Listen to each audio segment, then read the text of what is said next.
Welcome to the deep dive. Ready to explore BPC 157. This peptide's been getting a lot of buzz in the bodybuilding world, so we're going to see if it lives up to the hype. Can it really boost muscle growth, speed up recovery, and help us build a better physique? We've got a stack of research articles here ready to break it all down. You know what's interesting about BPC 157 is that it's not some synthetic compound. It's actually a naturally occurring peptide found in the human body. Oh, really? Right. I didn't know that. Where's it found? In gastric juice. Gastric juice, like in our stomachs. Yeah. Huh. So we've all got a bit of BPC 157 inside us already. But what does stomach juice have to do with building muscle? That's the fascinating part.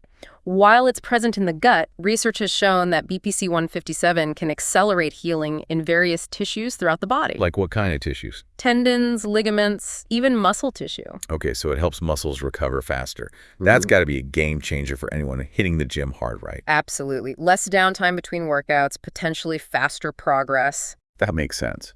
But how does it actually work? What's the science behind this healing and recovery boost?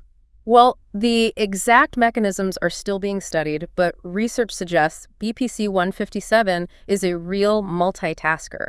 It works on different pathways to promote healing and regeneration. Okay, so like multiple ways of getting the job done? Exactly. Interesting. What are some of those pathways? For example, studies show it stimulates growth hormone receptors. Growth hormone receptor. Now, that's something any bodybuilder wants to hear. More growth hormone potentially means more muscle, right? Right. Increased growth hormone activity can contribute to muscle protein synthesis, which is essential for building new muscle tissue. Gotcha. So it's helping the body build muscle more efficiently. Yes, and there's more. It also promotes angiogenesis. Angiogenesis. Remind me what that is again. The formation of new blood vessels. Oh, right. So it's like upgrading the body's infrastructure, building new roads for nutrients and oxygen to reach the muscles. Exactly. That's got to be good for growth and recovery too, right? Enhanced blood flow delivers more of the building blocks muscles need to repair and grow. It's like a supercharged delivery system for muscle recovery and development. This all sounds pretty amazing, but I know you mentioned earlier that more research is needed, especially when it comes to BPC 157 and bodybuilding specifically. What do we know so far? The majority of the research has focused on its healing properties in general, not specifically for building muscle mass. So we know it helps the body heal. Right. We know the mechanisms suggest it could have benefits for muscle growth and body composition, but we need more studies to confirm those effects. Exactly. All right. So for the listener out there who is thinking, okay, this sounds great. How do I start using BPC 157? What's the best way to approach this? Dosage, administration, all that good stuff. What does the research tell us? That's where things get a bit tricky. The studies have used a wide range of dosages, from nanograms to micrograms per kilogram of body weight. Oh, wow. So there's no standard dose yet? Not specifically for bodybuilding, and the administration methods vary too. Like how it's taken? In most studies, it's been injected just under the skin. Okay. I have a feeling needles aren't going to be everyone's cup of tea. Are there other options? Yes, oral administration has shown promise in some research too. Really? You can take it as a pill or something. It seems BPC 157 can be absorbed effectively through the digestive system. Well, that's good news for those who prefer a less invasive approach. So, bottom line, for someone looking to try BPC 157 for bodybuilding or physique enhancement, what's the takeaway? The most important takeaway is that there's no established best protocol for bodybuilding yet. Okay, so we need more research. More research is needed to determine safe and effective dosages specifically for this purpose. That makes sense. It's always better to be safe than sorry, especially when dealing with something as complex as peptides. But let's be honest, a lot of people in the bodybuilding world are probably already experimenting with BPC 157. So what are the potential risks or side effects they should be aware of? That's a crucial question. While the research so far indicates a good safety profile, with no significant toxicity reported at therapeutic doses, there's still a lot we don't know about long-term effects. So even though it's naturally occurring in our bodies, that doesn't automatically mean it's 100% safe to use as a supplement, especially long-term. Exactly. And it's not just about long-term effects. We also need to consider potential interactions with other substances, like medications or other supplements. That's right. So proceed with caution and do your research. It's never a bad idea to consult with a healthcare professional who's knowledgeable about peptides before jumping into anything new. Absolutely. Informed decision-making is key. All right. This has been a great overview of BPC 157 and its potential benefits for bodybuilding. But we're just getting started.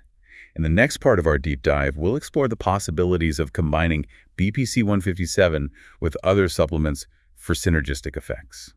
Dive deeper into those mechanisms of action and see what the future holds for this intriguing peptide. Before we move on, I want to emphasize one thing we touched on earlier. You mean how everyone's body is different? Exactly. What works for one person might not work the same way for another. It's always a good idea to start slow, listen to your body, and adjust as needed. Great point. So let's say someone is interested in trying BPC 157 for bodybuilding, and they're aware of the need for more research and individual variation. What are some other things they should keep in mind? One thing that's really important to understand is the potential for synergy. BPC 157 might work even better when combined with certain other supplements or peptides. Okay, now we're talking. Synergy is like the holy grail of bodybuilding, finding that perfect stack that takes your results to the next level. What kind of combinations are we talking about here? For example, there's some interesting early research suggesting that BPC 157 could work synergistically with growth hormone-releasing peptides, also known as GHRPs. So you're boosting growth hormone from multiple angles. That sounds powerful. The idea is that BPC 157 could enhance the effects of GHRPs, leading to even greater increases in growth hormone levels and potentially more muscle growth. So it's like a two-pronged approach. You've got the BPC 157 working its magic on those growth hormone receptors, and then the GHRPs stimulating the release of even more growth hormone. I can see why that would be exciting for bodybuilders. Exactly, and it's not just limited to GHRPs. BPC 157 might also have synergistic effects with other growth factors or even certain anabolic compounds. Wow, that opens up a whole world of possibilities, doesn't it? It does, but again, it's crucial to emphasize that this is an area where we need more research.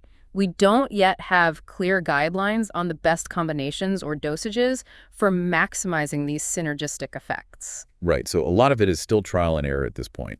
But for someone who's really interested in exploring the cutting edge of bodybuilding, BPC 157 seems like it has the potential to be a real game changer. It's definitely a fascinating compound with a lot of promise. Okay, before we wrap up, I want to touch on something that's probably on everyone's mind. We've talked about the potential benefits of BPC 157, but what about the risks? We mentioned earlier that research is limited, especially long-term studies. Is there anything else listeners should be cautious about? Well, as with any substance, it's crucial to be mindful of potential side effects, even if they're rare. Okay, so just because we haven't seen a lot of side effects reported in studies so far doesn't mean there aren't any. Right. While research has shown a good safety profile for BPC 157 at therapeutic doses, there's always the possibility of individual sensitivities or unforeseen reactions. So it's not a matter of if there are side effects, but rather what those side effects might be and how they might vary from person to person. Precisely. We just don't have enough data yet to say definitively what the long-term implications of BPC 157 use might be, especially in the context of bodybuilding, where doses and combinations can vary widely. And let's be real, people in the bodybuilding community are often pushing the boundaries with dosages and experimenting with different stacks. That just adds another layer of complexity and uncertainty, wouldn't you say?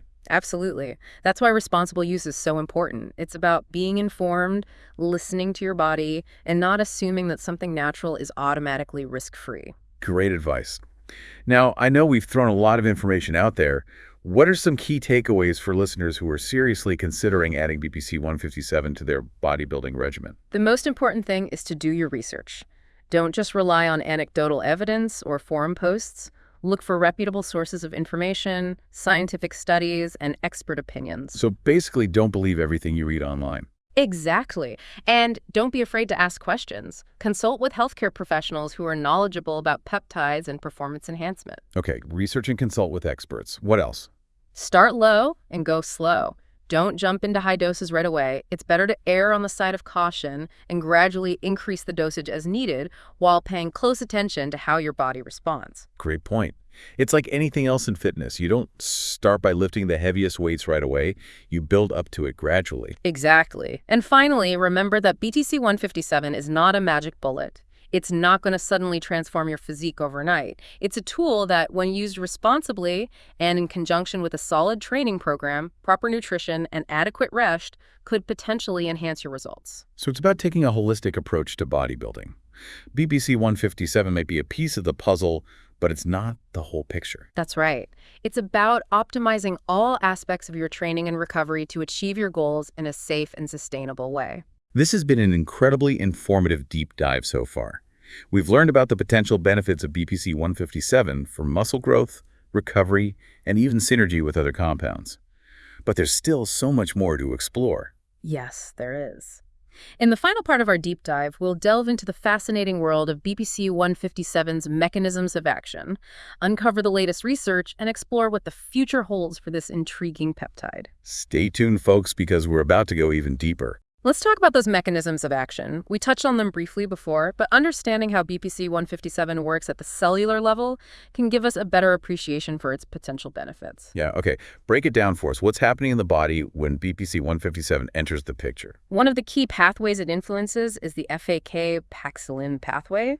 FAK-Paxilin pathway. That sounds pretty complex. It is, but it plays a crucial role in cell migration and survival, particularly when it comes to tissue repair and regeneration. Okay. And BPC 157 seems to activate this pathway, which could explain its remarkable ability to accelerate healing in various tissues. So it's like sending in a special ops team to speed up the repair process. That's a great analogy. I like it.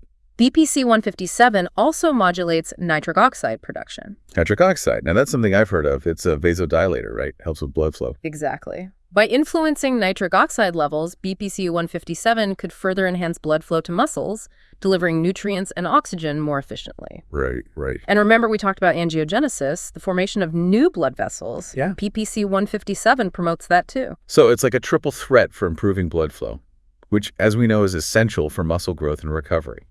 It's amazing how all these mechanisms connect. It really is. And there's still so much we're learning about BPC 157. Research is ongoing, and new discoveries are being made all the time. That's exciting. What are some of the most exciting areas of research right now? What are scientists focusing on when it comes to BPC 157? Well, one area that's particularly interesting is the investigation of BPC 157's potential to protect and even regenerate nerves. Nerve regeneration. Wow, that's incredible. What are the implications of that? This research could have huge implications for athletes who've suffered nerve damage from injuries. Imagine being able to not only heal the physical damage, but also restore nerve function.